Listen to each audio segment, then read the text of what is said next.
சுமந்திரனை அவரால் தமிழ் இனத்துக்கு ஏற்பட்ட இழப்புகள் கொஞ்சம் அல்ல.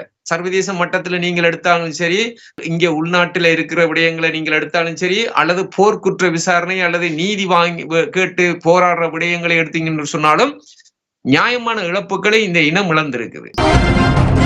மக்களால் நிராகரிக்கப்பட்ட ஒருவர் கட்சியின் முடிவை எடுக்கக்கூடிய ஒரு தகுதியோட இன்றைக்கு மத்திய குழு அவருக்குரிய அனைத்து அதிகாரங்களையும் கொடுத்திருக்கின்றது. இந்த மாதிரியான ஒரு சூழ்நிலையில தமிழ் மக்கள் தீர்க்கமான ஒரு முடிவை எடுக்க வேண்டிய ஒரு நிலைக்கு தள்ளப்பட்டிருக்கிறார்கள் தமிழரசு கட்சி சார்ந்து.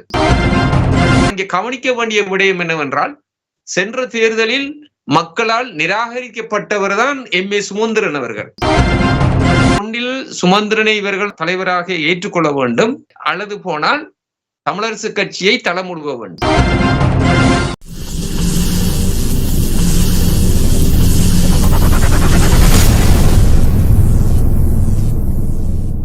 அரசியல் ஆய்வுக்கூடத்துடன் இணைந்திருக்கிறோம். அரசியல் ஆய்வுக்கூடத்துடன் தாயகத்திலிருந்து பொதுநல செயற்பாட்டாளரும் அரசியல் ஆய்வாளருமான தேசிய பரப்பிலே மிக ஆளுமையாக பல விடயங்களை முன்னெடுத்த ஒருவராகவும் இருக்கின்ற சீலன் அவர்கள். வணக்கம். இன்றைய தற்கால நிலைப்பாடுகள் பற்றி நாங்கள் இன்றைய தற்கால அரசியல் மிகவும் சூடாகத்தான் போய்கொண்டிருக்கின்றது. முக்கியமாக தமிழ் தரப்பு அரசியல்ல தமிழரசு கட்சிக்குள் சில மாற்றங்கள் ஏற்படுத்தப்பட்டிருக்கின்றது. சில அதிருப்திகளும் சில பலகீனமான செயல்பாடுகளும் காணப்படுகிறது. அதே நேரத்தில் அதிகப்படியான வாக்குகளை பெற்ற என்பிபி அரசாங்கத்துக்கான ஒரு ஆதரவு அலை இருக்கும். அதே நேரம் ஐஐடி பீகாரை சம்பந்தமான பிரச்சனைகள், மற்றது மயிலத்தமடு மாதவனை சம்பந்தமான பிரச்சனைகள், மற்றது நீதிமன்ற தடை உத்தரவுகள், மற்றது சுதந்திர தினத்தன்று நடத்தப்பட்ட ஆர்ப்பாட்டங்கள், கரிநாள் நிகழ்வுகள், மற்றது இன்றும் கிளிநொச்சியில் நடந்து முடிந்த காணாமல் ஆக்கப்பட்ட அம்மாமாருடைய போராட்டங்கள் என்று சொல்லி இந்த அரசாங்கத்துக்கு இருக்கின்ற ஆதரவுகள், அதே நிலையில் அதற்கு எதிராக நீண்ட காலமாக நடைபெற்று கொண்டிருக்கின்ற போராட்டங்களும் அழுத்தங்களும் இந்த புதிய அரசாங்கத்துக்கு இருந்து கொண்டுதான் இருக்கின்றது. இதுதான் இப்போதைக்கு இருக்கின்ற பக்கமான ஒரு கள சூழல் ஒன்றே நாங்கள் இங்கே அவதானிக்கக்கூடியதாக இருக்கிறது. மற்ற பக்கமாக பார்ப்போம் இருந்தால் தமிழரசு கட்சியின் நிலைப்பாடுகள் இப்பொழுது அமரர் மாவை சேனாதிராஜா அவர்கள் இல்லாத இந்த நிலைப்பாட்டிலே சி.வி.கே. சிவஞானம் அவர்கள் இணைந்திருக்கின்றார். இவர் நேர்மையான ஒரு பகுதியாக பேசுவதாக இல்லை என்று சொல்லி புலம்பெயர் நாடுகளிலே கூறப்படுகின்றது. இதன் பார்வை எப்படி இருக்கு? உண்மையாகவே அதுதான் நிலைப்பாடு. சி.வி.கே. சிவஞானம் ஐயா அவர்கள் தலைமை பொறுப்பை ஏற்றுக்கொண்டது ஆனால் அது கட்சியினுடைய ஜனநாயக முறையாக இருந்தாலும், ஆனாலும் இங்க இருக்கிற தமிழரசு கட்சிக்குள்ள இருக்கிற நிலப்பாடு என்னன்னு சொல்லி பார்த்தீங்கன்னு சொன்னால், சம்பந்தர் ஐயாவுக்கு இருக்கும் பொழுதே ஸ்ரீதரன் அவர்களை தலைவராக ஏற்றுக்கொள்ளப்பட்ட ஒரு கூட்டம் ஒன்று தமிழரசு கட்சியின் மத்திய குழுவினால் திருகோணமலையில் நடத்தப்பட்டது. அது நடத்தப்படும் பொழுது அதை தேர்தல் நல்லபடியா நடந்து முடிந்ததாகவும், புதிய தலைவரை நான் வரவேற்கிறேன், இணைந்து பணியாற்றுவோம் என்று சொல்லி சுமந்திரன் அவர்கள் மாவை ஐயாவுடைய கையையும் ஸ்ரீதரன் அவர்களுடைய கையையும் பிடித்து அந்த மாதிரி ஒரு ஒற்றுமையை தான் வெளிப்படுத்துவது போன்ற ஒரு தோற்றத்தினை ஏற்படுத்தியிருந்தார். ஆனா இப்போதான் விளங்குது அதுகள் எல்லாம் ஒரு நாடகமான நடிப்பு என்றதை வெளிப்படையாகவே தெரிய தொடங்கி இருக்கின்றது. அதனால் அவர் என்ன செய்தார்ன்னு சொன்னால், ஜாப்புக்கு மாறாக அந்த தேர்தல் நடந்ததாகவும், அவர் அல்ல அவரோட சேர்ந்து பயணிப்பவர்கள் அவருடைய ஆதரவான பின்புலத்துடன் நின்று நீதிமன்றத்தில் இந்த வழக்கை கொண்டு போட்டதனால் இன்று ஒரு ஒட்டுமொத்த தமிழ் தேசிய பரப்பில் அல்லது தமிழரசு கட்சியில் ஒரு தீர்க்கமான முடிவு ஒன்றினை எடுக்க வேணுமாக இருந்தால் அந்த கட்சியினுடைய பொதுச்சபை கூடப்பட வேணும். ஆனால் நீதிமன்ற நடவடிக்கையில் அது இருப்பதன் காரணத்தினால் பொதுச்சபை கூட்ட முடியாத ஒரு நிலப்பாடு ஏற்பட்டிருக்கிற இந்த காலப்பகுதியில இப்போ என்ன நடந்திருக்குன்னு சொன்னால், மத்திய குழு எடுக்கிற தீர்மானம் தான் செல்லுபடியாகும் என்ற ஒரு நிலப்பாட்டுடன் பல தீர்மானங்கள் எடுக்கப்பட்டு கொண்டு போய் கொண்டிருக்கின்றது. இப்போ மத்திய குழுவில் பார்த்தீர்களாக இருந்தால் சுமந்திரன் அவர்களுக்கு 65-70% ஆதரவு உள்ள ஒரு நிலப்பாடுதான் மத்திய குழுவில் காணப்படுகிறது. ஆனால் அதை நாங்கள் அப்படி பேசினாலும் அது ஒரு ஜனநாயக முறையாகத்தான் பார்க்கப்படுகிறது. அப்படி வரும் பொழுது அவர் நினைக்கிற பல காரியங்களை மத்திய குழுவின் ஏற்பாட்டுடன் வெற்றிகரமாக செய்து கொண்டு போகிறார். அப்போ இந்த எடுக்கிற நிலப்பாடுகள்ல சில தவறுகள் இருக்குது, சில கட்சிக்கு பின்னடைவுகளை ஏற்படுத்தும் விடயங்கள் இருக்கு என்று சொல்லி வெளியில் இருக்கிற பல பேர் இது சம்பந்தமாக பேசினாலும் அவர் தரப்புல அவர் ஒரு சிறந்த ஒரு சட்டத்தரணி என்ற வகையில் அவர் தன்னுடைய ஜனநாயகத்தை பயன்படுத்தி கொண்டு தனக்கு இருக்கிற புத்தி சாதுரியமான ஆளுமையையும் வெளிப்படுத்தி கொண்டு அவர் அந்த காரியங்களை செய்து கொண்டிருக்கின்றார். அது அந்த வகையில் பொதுச்சபையை கூட்ட முடியாது, மத்திய குழு எடுக்கிற தீர்மானத்தை ஏற்றுக்கொள்ளப்பட வேணும். அதை இரண்டையும் மீறி பார்த்தீங்கன்னு சொன்னால் நிர்வாக ரீதியாக தலைவர் செயலாளர்களுக்கு பொறுப்பு இருக்குது. ஆனால் தலைவராக இருக்கிறது CVK சிவஞானம் ஐயா. இப்போதைக்கு சுமந்திரன் MA சுமந்திரன் அவர்கள் கட்சியினுடைய செயலாளராக வந்திருக்கிறார். ஆக மொத்தத்துல இந்த 3 நிலைப்பாடுகளும், அதாவது இந்த மாதிரியான 3 மத்திய குழு அவருக்கு ஆதரவாக இருக்குது, தலைமை பீடங்கள் அவருக்கு ஆதரவாக இருக்குது, பொதுச்சபையை கூட்ட முடியாது. இந்த மாதிரியான ஒரு சூழ்நிலையில தமிழ் மக்கள் தீர்க்கமான ஒரு முடிவை எடுக்க வேண்டிய ஒரு நிலைக்கு தள்ளப்பட்டிருக்கிறார்கள் தமிழரசு கட்சி சார்ந்து. அதாவது ஒன்றில் சுமந்திரனை இவர்கள் தலைவராக ஏற்றுக்கொள்ள வேண்டும், அல்லது போனால் தமிழரசு கட்சியை தளமுடுவ வேண்டும். இவ்வளவுதான் என்னோட நேரடியாகவே நான் இதுக்கான பதிலை கூறுவதாக இருந்தால், இந்த 2ல் ஒரு தேர்வை மக்கள் எடுக்க வேண்டிய ஒரு துப்பாக்கிய நிலையில் தள்ளப்பட்டிருக்கிறார்கள்.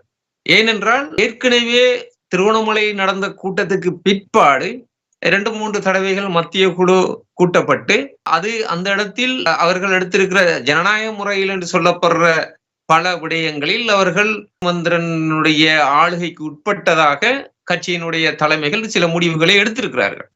ஆனால் கடந்த கால வரலாற்று ரீதியாக நாங்கள் பார்க்கும் பொழுது தமிழ் தேசிய நீக்கம் தொடர்பாக செய்யப்பட்டு 2009ஆம் ஆண்டு யுத்தம் முடிவுறுத்தப்பட்ட பின் 2010ஆம் ஆண்டு தேர்தலிலிருந்து பார்த்தீர்களாக இருந்தால் 22 ஆசனங்களுடன் இருந்த தமிழ் தேசிய கூட்டமைப்பு அதன் பிறகு கஜேந்திரகுமார் அவர்கள் வெளியேற்றப்பட்டு அதன் பிறகு ஆசனங்கள் குறைந்து அண்மையில் பார்த்தீர்களாக இருந்தால் போன பாராளுமன்ற தேர்தலில் தமிழரசு கட்சி தனியாக போட்டியிட்டு 7 ஆசனங்களையும் ஒரு விருப்பு ஆசனங்களையும் போனஸ் சீட் ஒன்றையும் பெற்றுக்கொண்டு தற்சமயம் 8 ஆசனங்களுடன் பயணிக்கின்றது.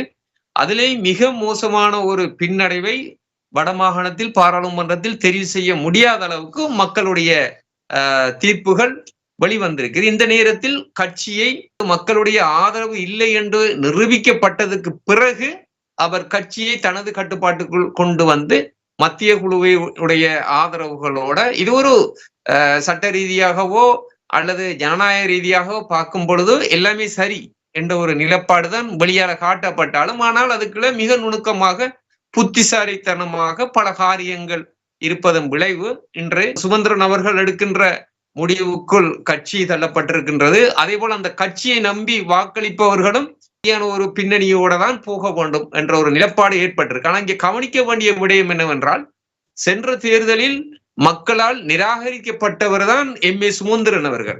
அவரால் தமிழ் இனத்துக்கு ஏற்பட்ட இழப்புகள் கொஞ்சம் அல்ல. சர்வதேச மட்டத்துல நீங்கள் எடுத்தாலும் சரி, அல்லது போனால் இங்கே உள்நாட்டில இருக்கிற விடயங்களை நீங்கள் எடுத்தாலும் சரி, அல்லது போர்க்குற்ற விசாரணை அல்லது நீதி வாங்கி கேட்டு போராடுற விடயங்களை எடுத்தீங்கன்னு சொன்னாலும் நியாயமான இழப்புகளை இந்த இனம் இழந்திருக்குது. மக்களால் நிராகரிக்கப்பட்ட ஒருவர் கட்சியின் முடிவை எடுக்கக்கூடிய ஒரு தகுதியோட இன்றைக்கு மத்திய குழு அவருக்குரிய அனைத்து அதிகாரங்களையும் கொடுத்திருக்கின்றது.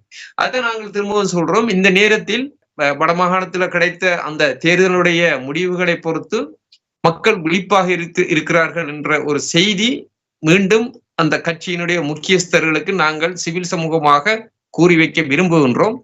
எனவே மாற்றம் என்பது இப்ப இனிமேல் எப்படி போகும் என்றதை மக்கள் தான் அதுக்குரிய பதிலை கொடுப்பார்கள்.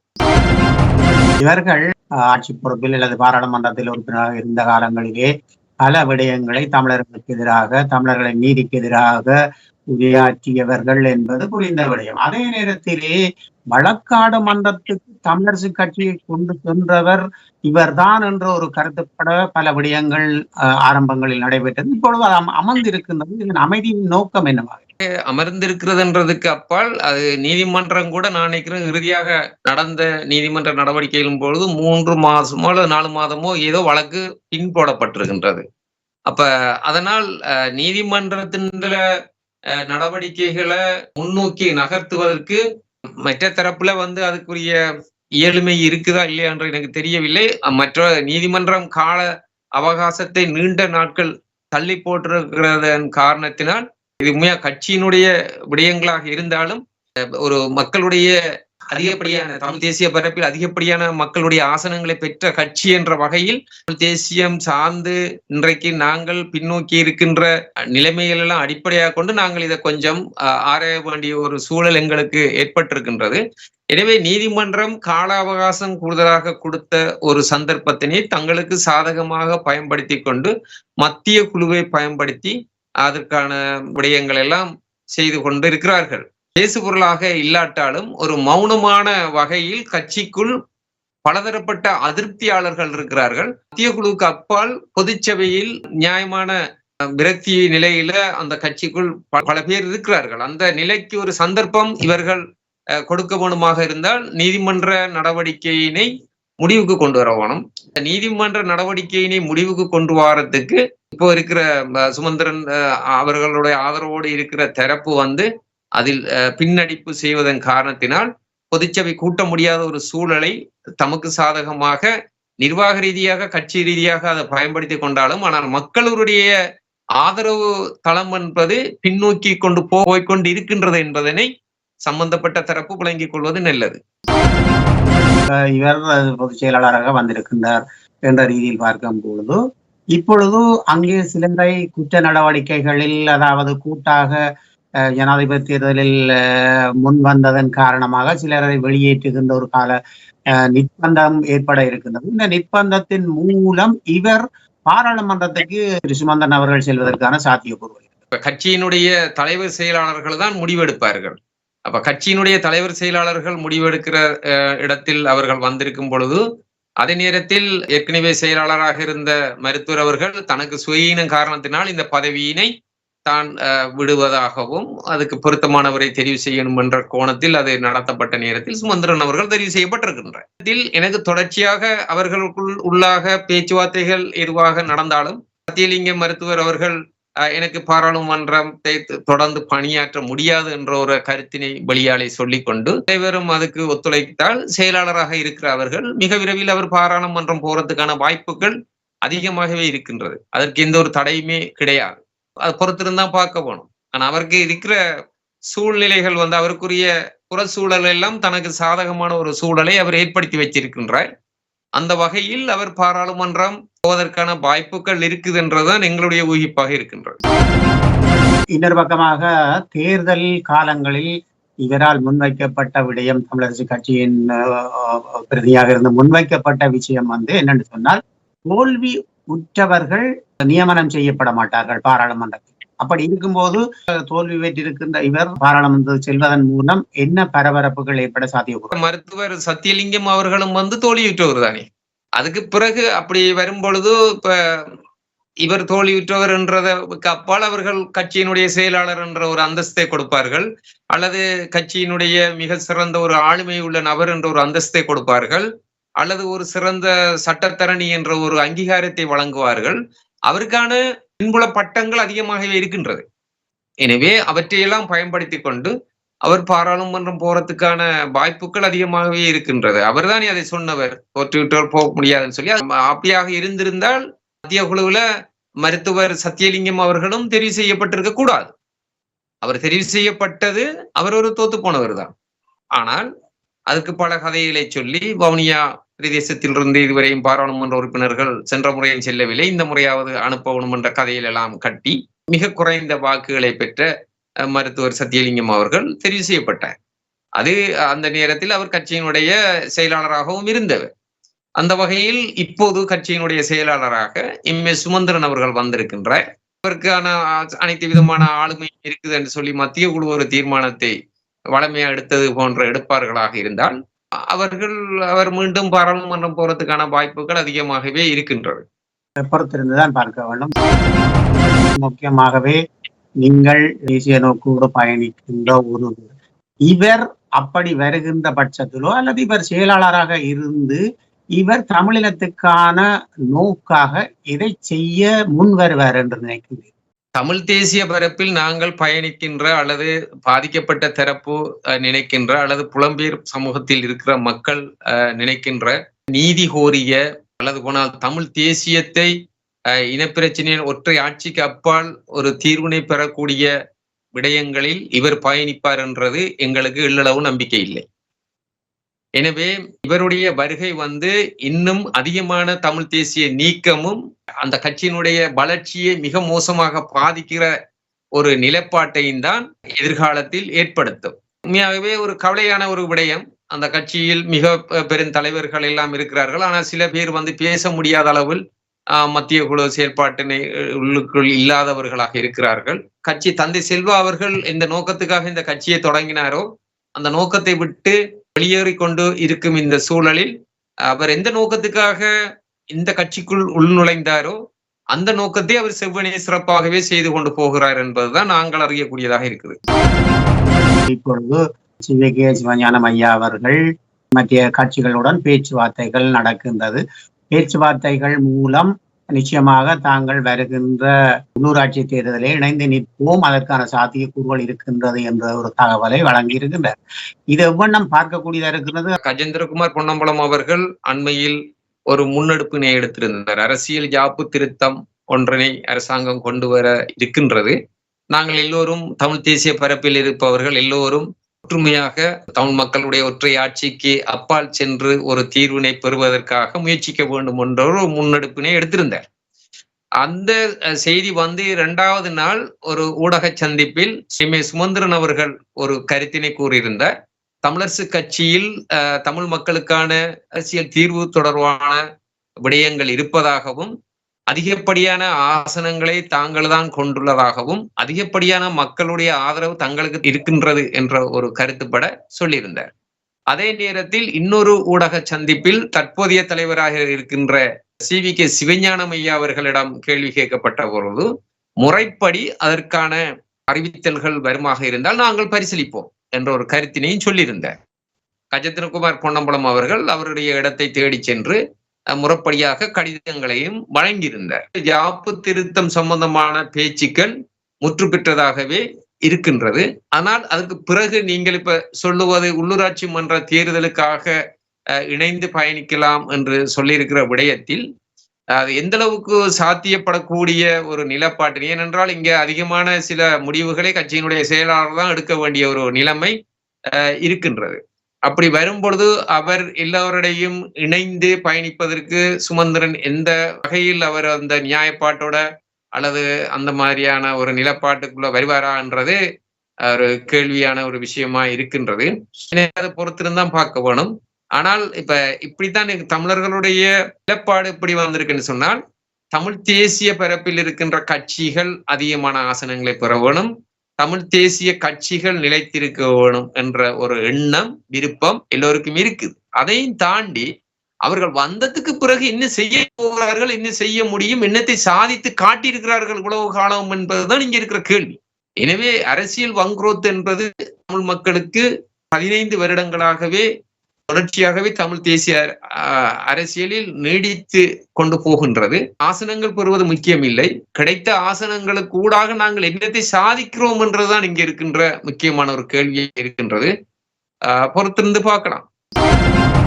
கஜேந்திரன் பொன்னம்பலகுமார் அவர்கள் இப்பொழுது சில விட்டு கொடுப்புகளுடன் பேச்சுவார்த்தைக்கு வருவது என்பது மிக ஒரு நல்ல முன்னேற்றமாக புலம்பெயர் நாடுகளில் பார்க்கப்படுகின்றது. தாயகத்தில் அதை எந்த நோக்கோடு பார்க்கிறார்கள்? தமிழ் மக்களுடைய இனப்பிரச்சனை தீர்க்கப்பட வேணுமாக இருந்தால் இதை யார் முன்னெடுக்கிறார்கள் என்பது முக்கியம் அல்ல.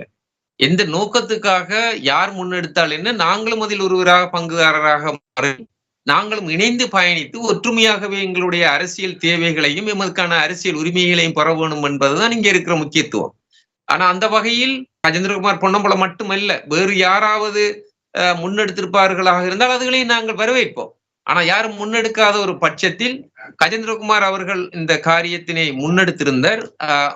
முதல் அவர்தான் இதை பற்றி பேசியிருந்தார். அந்த வகையில் அவர்களுடைய செயற்பாட்டினை நாங்கள் வரவேற்கின்றோம். அந்த வரவேற்பு அதுக்கு பிறகு வந்த சந்திப்புகளில் முக்கியமாக பொறுப்பு வாய்ந்த இப்போதைய தலைவர் செயலாளராக தமிழரசு கட்சியில இருப்பவர்கள் உடனடியாக வரவேற்கவில்லை. CVK சிவஞானம் ஐயா அவர்கள் முறைப்படி வந்தால் பரிசீலிப்போம் என்ற ஒரு வசனத்தினை சொன்னார். MA சுமந்திரன் அவர்கள் ஊடக சந்திப்பில் நாங்கள் தான் பெரிய கட்சி, எங்களிடம் அதற்கான தீர்வு பொதிகள் எல்லாம் இருக்குது என்ற மாதிரியான ஒரு கருத்தினையும் வெளியிட்டார். அப்ப இதைத்தான் நாங்கள் மறுதளித்து பேச வேண்டிய ஒரு சூழ்நிலைக்கு தள்ளப்பட்டிருக்கின்றோம். எனவே யார் சொன்னாலும் என்ன, மக்களுக்கான அரசியலை கொண்டு போறதுல நாங்கள் எல்லாம் ஒற்றுமைப்பட வேணும் என்ற ஒரு கருத்தை நாங்கள் கூறியிருந்தோம். அது அவர்களுடைய நிலைப்பாடைத்தான் எல்லாரும் இப்ப காத்து இருக்க வேண்டிய ஒரு சூழ்நிலைக்குள்ள தமிழ் மக்கள் தள்ளப்பட்டிருக்கிறார்கள். மக்களுக்காக அரசியலா அல்லது அரசியல் கட்சிக்காக மக்களுக்கா என்ற ஒரு கேள்வி வருகின்றது சுமந்திரனின் வார்த்தையிலும் சி.வி.கே. விக்னேஸ்வரன் அவர்களின் வார்த்தைகளிலும் இருந்து. நீங்கள் போல இணைந்து பயணிப்பதன் மூலம் தமிழ் மக்கள் 16 ஆண்டுகள் நாங்கள் இந்த மௌனிப்பு பிறகு தமிழர்கள் அமைதியாக இருக்கின்றார்கள். ஆனால் அரசியல் கட்சிகள் ஏதோ நாங்கள் செய்கின்றோம் என்று எதுவும் செய்தது கிடையாது. அதுவும் சுமந்திரன் என்பவரால் பல இன்னல்கள் தமிழ் மக்களுக்கு கிடைக்கப்பெற்றிருக்கின்றது. ஜெனிவாவில் ஏற்பட்ட விடயங்களாக இருக்கலாம், பல விடயங்கள் மக்களால் தெரிந்து கொள்ளக்கூடிய ஒரு விடயமாக இருக்கின்றது. அப்படி இருக்கும்போது இப்பொழுது இவர்களுடைய தடுமாற்றமான இந்த செயற்பாட்டை மக்கள் எவ்வண்ணம் பார்க்கின்றார்கள் தாயகர்? மக்கள் எப்படி பார்க்கிறார்கள் என்றது சுமந்திரன் அவர்களுக்கு யாழ்ப்பாணம் வடமாகாணத்தில் அளித்த வாக்குகள்ல இருந்து நீங்கள் தெரிந்திருப்பீர்கள். அப்ப இது ஒரு தீர்ப்பாகவே மக்கள் சொல்லியிருக்கிறார்கள். அதுதான் நிலப்பாடு. ஆனால் அதே நேரத்தில் நீங்கள் இருக்கலாம், அப்படி என்றால் கிழக்கு மாகாணத்தில் அந்த கட்சி எல்லா ஆசனங்களையும் பெற்றுக்கொள்ள சொன்னால் அப்ப நீங்கள் பார்க்க வேணும், யாரை கட்சியை வெறுக்கிறார்களா மக்கள், அல்லது அந்த கட்சியில இருக்கிற ஒரு சில உறுப்பினர்களை வெறுத்திருக்கிறார்களா என்றதுதான் இங்க இருக்கிற கேள்வி. அப்ப மக்களால் நிராகரிக்கப்பட்டவர்களுக்கு பொறுப்புகளை கொடுத்து அவரே தீர்மானங்களை எடுக்கக்கூடிய ஒரு பின்புலத்தில அந்த மத்திய குழு உறுப்பினர்கள் இருப்பார்களாக இருந்தால் நிச்சயமாக கட்சி காணாமத்தான் போகும். வளர்ச்சி வீதத்தை பார்த்து கொண்டு வருவீர்களாக இருந்தால் அந்த புள்ளி விவரங்கள் பின்னோக்கிய ஒரு நிலையில் தான் தமிழரசு கட்சி சென்று கொண்டிருக்கின்றது. எனவே எதிர்வரும் காலங்களில் இந்த மாதிரியான நிலைப்பாடு இருக்குமாக இருந்தால் மக்கள் மாற்று முடிவுகளை எடுக்க வேண்டி வரும். அல்லது போனால் தென்னிலங்கையைச் சேர்ந்த தேசிய கட்சிகள் இன்னும் அதிகமான ஆசனங்களை பெற்றுக்கொள்ளக்கூடிய ஒரு சூழல் தான் இப்போது இன்றைய வரையும் இருக்கின்றது. இதுதான் கள யதார்த்தம். அதை விளங்கிக் கொண்டு எல்லோரும் செயல்படுவார்களாக இருந்தால் ஒரு மாற்றத்தை ஏற்படுத்தலாம். நீங்கள் கூறியது போலவே யாழ்ப்பாணத்தில் 2 ஆசனங்களையும் மட்டக்களப்பில் ஒரு ஆசனத்தையும் எடுத்திருக்கின்றது என்று சொன்னால் இன்றைக்கு ஆளும் கட்சி அப்படியான ஒரு நிலைவரத்தை ஏற்படுத்தியது இவர்கள் தான் என்பது கணிப்பிடக்கூடியதாக இருக்கின்றது இல்லையா? நீங்க முதலே கேட்டது போல மக்களுக்காக அரசியலா அல்லது கட்சிகளுக்காக அரசியலா என்ற ஒரு கட்சிக்கான ஒரு அரசியல் தான் இங்க நடந்து கொண்டிருக்குது. உள்ள முரண்பாடுகள் அதிகரிச்சு நீதிமன்றம் வரையும் சென்று தங்களுடைய ஆசனங்களை தாங்கள் எப்படி தக்க வச்சுக் கொள்றது அல்லது தங்களுடைய அதிகாரங்களை எப்படி பெற்றுக்கொள்றது என்ற விடயம் தான் இங்க ஓடிட்டு இருக்குது. மக்கள் நினைக்கிற மக்கள் தொடர்ந்து காணாமலாக்கப்பட்ட மக்கள் போராடி கொண்டிருக்கின்றார்கள். போர்க்குற்ற விசாரணை வேணும் என்று போராட்டங்கள் நடத்தி கொண்டிருக்கிறார்கள். அல்லது போனால் மயிலேத்தமது மாகாண போராட்டம் இன்று வரையும் நடந்து கொண்டே இருக்கின்றது. அதே போல பாகர பிரதேசத்தில் எல்மினேட் அகழ்வு ராழ்பணி திட்டங்களுக்காக மக்கள் போராடி கொண்டிருக்கிறார்கள். இங்காலே வெடுக்குநாரி மலை மலையிலேயே நீதிமன்ற உத்தரவுகள் மீறப்பட்டிருக்கின்றது. அதே போல தையிட்டியில் தனியார் காணிக்குள் விகாரை எல்லாம் வைக்க இந்த இடங்களில் பார்ப்பீர்களாக இருந்தால் தமிழ் தேசிய அரசியலாக மக்கள் நடத்துகிற போராட்டத்தில் ஒருவராக சில பேர் வந்திருக்கலாம். ஆனா அந்த இடத்தில் சுமந்திரன் அவர்கள் அதிகமாக பிரசனமாகாத ஒரு சூழல் தான் காணப்படுகிறது. அல்லது போனால் அவர் நீதிமன்றத்துக்கு சென்று சில நடவடிக்கைகள் எடுப்பார். எடுத்ததோடு அது அப்படியே கிடப்பில் கிடக்கும். உதாரணத்துக்கு மயிலத்தமடு மாதவனை சம்பந்தமான பிரச்சனையில் இங்கு போராட்ட காலம் எப்படி இருந்ததுன்னு சொன்னால் எங்களுக்கு மகாபலி அபிவிருத்தி திட்டம் வேண்டாம் என்றுதான் இங்க மக்கள் போராடினவர்கள். ஆனா அதே நேரத்தில் மாவட்டத்தில் இருக்கிற அதிகாரிகளுக்கு எதிராக இங்க இருக்கிற சிவில் சமூகம் மாவட்ட நீதிமன்றத்தில் வழக்கு தாக்கல் செய்திருந்தது. அதே நேரத்தில் சுமந்திரன் அவர்கள் தலைமையில் இன்னும் 2 பாராளுமன்ற உறுப்பினர்கள் கொழும்பு நீதிமன்றத்தில் வழக்கு தாக்கல் செய்திருந்தார்கள். நாங்கள் மகாவலி வேண்டாம் என்று சொல்றோம், அவர்கள் மகாவலிக்கு எதிராக வழக்கு போட்டிருக்கிறார்கள். இங்க சிவில் சமூகம் போட்டது அதிகாரிகளுக்கு எதிராக. இப்ப நீங்க நீதிமன்றத்துக்கு வழக்கு கொழும்புல நடைபெற்று அங்கிருந்து தீர்ப்பு வந்தது, மகாபலிக்கு ஒரு உத்தரவு பிறப்பிக்கப்படுகிறது அங்க இருக்கிற ஆக்கிரமிப்பாளர்களை வெளியேற்றணும் என்று. அப்போ தெரிந்தோ தெரியாமலோ நாங்கள் மகாபலியை ஏற்றுக்கொண்டோம். அந்த பிரதேசம் மகாபலிக்குரிய ஒரு பிரதேசம் என்று நாங்களே அந்த நீதிமன்றத்துக்கு அங்கீகாரத்தை கொடுத்து நீதிமன்றம் மகாபலிக்கு கட்டளை போட்டிருக்கிறது, அங்க இருக்கிற குடியேற்றவாசிகளை வெளியேற்றுங்கள். அது வெளியேற்று சொன்னதுக்கு பிறகு கூட அவர்கள் இன்று வரையும் அங்கு இருக்கிறார்கள். அந்த ஆக்கிரமிப்பாளர்கள் இன்று வரையும் அந்த இடத்தில் இருக்கிறார்கள். ஆனால் இதுவரை நீதிமன்ற அவமதிப்பு வழக்குக்கு அவர்களை இட்டு செல்லவில்லை. அதனால் எங்க நடந்தது? மாவட்ட நீதிமன்றத்துல மட்டக்களப்பில் சிவில் சமூகம் போட்ட வழக்கு கிடப்பில் இருக்கின்றது. இங்கே அவர்கள் சொல்லிட்டார்கள், கொழும்பு நீதிமன்றத்தில் சொல்லப்பட்ட தீர்ப்பு நடைமுறைப்படுத்தும் வரையும் இந்த வழக்கு நிறுத்தப்படுகிறது என்று. அப்ப இதுதான் நிலைமை. வெளியால பார்க்கும் பொழுது அவர் நீதிமன்றத்துக்கு செல்கிறார், மக்களுக்காக குரல் கொடுக்கிறார், மக்களுக்காக வேலை செய்கிறார் என்று. இன்னொன்றை நான் சொல்கிறேன், காணாமல் ஆக்கப்பட்ட அம்மாமாருக்கான போராட்டம் நடந்து கொண்டிருந்தது. 2015ஆம் ஆண்டு இவர்கள் ஆட்சிக்கு வந்தவர்கள். வந்த நேரத்தில் 31 தீர்மானத்தின் கீழ் நிலைமாறுகால நீதி பொறிமுறை கொண்டு வரப்பட்டது. அதுக்கு கீழே உண்மையை கண்டறிதல், நீதியை பெற்றுக் கொடுத்தல், இழப்பீடு வழங்குதல், மீள நிகழாமையை உறுதிப்படுத்தல் என்ற அந்த 4 தூண்களுக்கு கீழே முக்கியமாக கொண்டு வரப்பட்டது OMB அலுவலகம், அதாவது ஆபீஸ் ஆஃப் மிஸ்ஸிங் பேஷன், அதாவது இப்ப காணாமல் போனோருக்கான அலுவலகம். இங்க போராடுறது யாரு? காணாமல் ஆக்கப்பட்டவர்கள். இவர் அந்த பொறிமுறையை கொண்டு வந்து அந்த சட்டத்தை எல்லாம் உருவாக்கி கொண்டது. அந்த நேரம் ரணில் விக்ரமசிங்க அவர்கள் பிரதமராக இருந்தது. அவர்கள் நெருக்கமாக வேலை செய்தவர்கள். காணாமல் போனோருக்கான அலுவலகம் திறந்தது. அந்த காணாமல் ஆக்கப்பட்டோருக்காக எந்த ஒரு முன்னகர்த்தல் நடவடிக்கையும் செய்யவில்லை. படையிலிருந்து காணாமல் போனவர்கள் இன்று அந்த அலுவலகத்து ஊடாக அனுகூலங்களை பெற்றுக் கொண்டிருக்கிறார்கள். இதற்கு காரணமாக இருந்தது தமிழ் தரப்புல சுமந்திரன் அவர்கள். அந்த நிலைமைக்கு ஆளாக்கிவிட்டு இன்று வரையும் சர்வதேசத்தை ஏமாத்துகிறார்கள் இந்த ஸ்ரீலங்கா அரசாங்கம். OMB அலுவலகத்துக்கூடாக அவர்களுக்கான தீர்வு திட்டங்களை நாங்கள் செயல்படுத்தி கொண்டிருக்கிறோம் என்று. காணாமல் ஆக்கப்பட்டவருக்கான எந்த ஒரு பொறிமுறையும் இங்கு உருவாக்கப்படவில்லை. காணாமல் ஆக்கப்பட்டோர் இந்த நாட்டு அரசாங்கத்தில் எங்களுக்கு நம்பிக்கையிலே சர்வதேச பொறிமுறை கூடாதான் எங்களுக்கு நீதி வேணும் என்று அவர்கள் இன்று வரை இன்றும் நடக்குது போராட்டம்.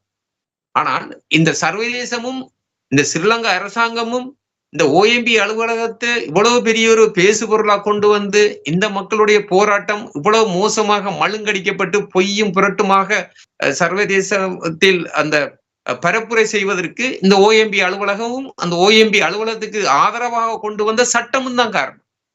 இதனால் நாங்கள் எவ்வளவு தூரம் பின்தள்ளப்பட்டிருக்கின்றோம். இந்த உண்மைகளை வந்து அந்த கட்சியில் இருக்கிற நபர்கள் என்றாலும் சரி, மக்களாவது சரி விளங்கிக் கொள்ள வேணும். இன்னும் நாங்கள் பின்னோக்கி கொண்டு போகக்கூடாது. பல விடயங்களில் சம்பந்தமாக நாங்கள் கனகாலமாக பொறுமையாக பேசாமல் இருந்தோம். ஆனால் இதற்கு மேலே நாங்கள் சிவில் சமூகமாக இனி பேசாமல் இருக்க முடியாது. எனவே உண்மைகளை நாங்கள் வெளிப்படையாக பேச வேண்டிய ஒரு காலம் வந்திருக்கு. தீர்க்கமான முடிவுகளையும் தமிழ் மக்கள் எடுக்க வேண்டிய ஒரு காலம் இனிமேலும் நாங்கள் தாமதிக்க முடியாது என்பதற்காகத்தான் இவற்றையெல்லாம் நாங்கள் சொல்ல வேண்டியிருக்கின்றது. உண்மையான விடயம் நீங்கள் கூறியது போல பல விடயங்களை வந்து தமிழ் மக்களுக்கான எந்த ஒரு நன்மையும் இல்லாமல் எதிர்ப்பு விடயங்களாக அவர் ஒரு சட்டத்தணிய தரணியாக இருப்பதை வைத்துக் கொண்டு பல விடயங்களை நகர்த்தி இருக்கின்றார். தனக்கு கட்சிகளோடு இணைந்து பல விடயங்களை கொண்டு நகர்த்தி இருக்கின்றார். மக்களை ஏமாற்றி இருக்கின்றார்.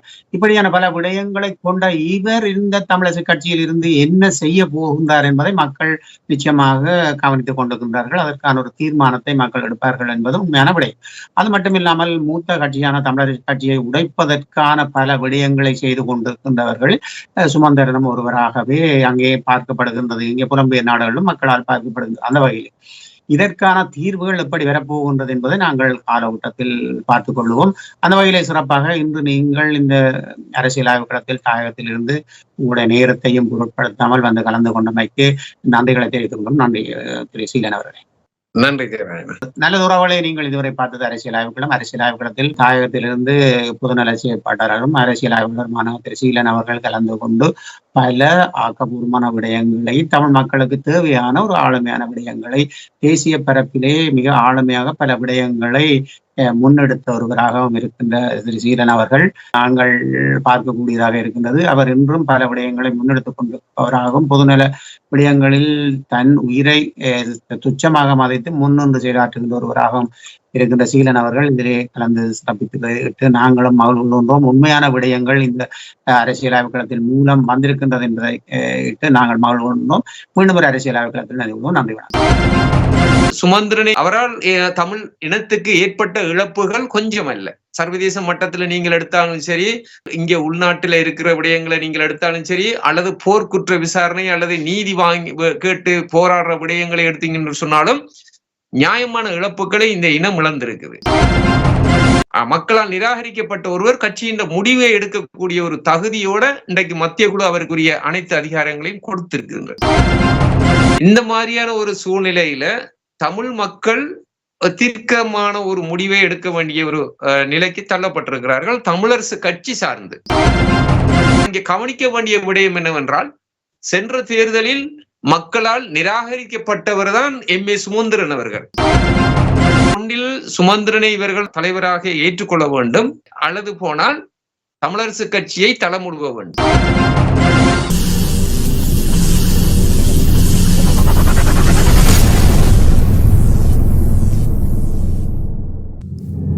அரசியல் ஆய்வுக்களம்.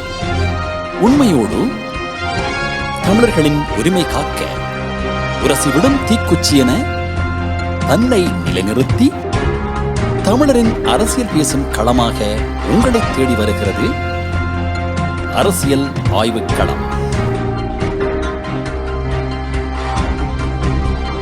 அரசியல் ஆய்வுக்களம்.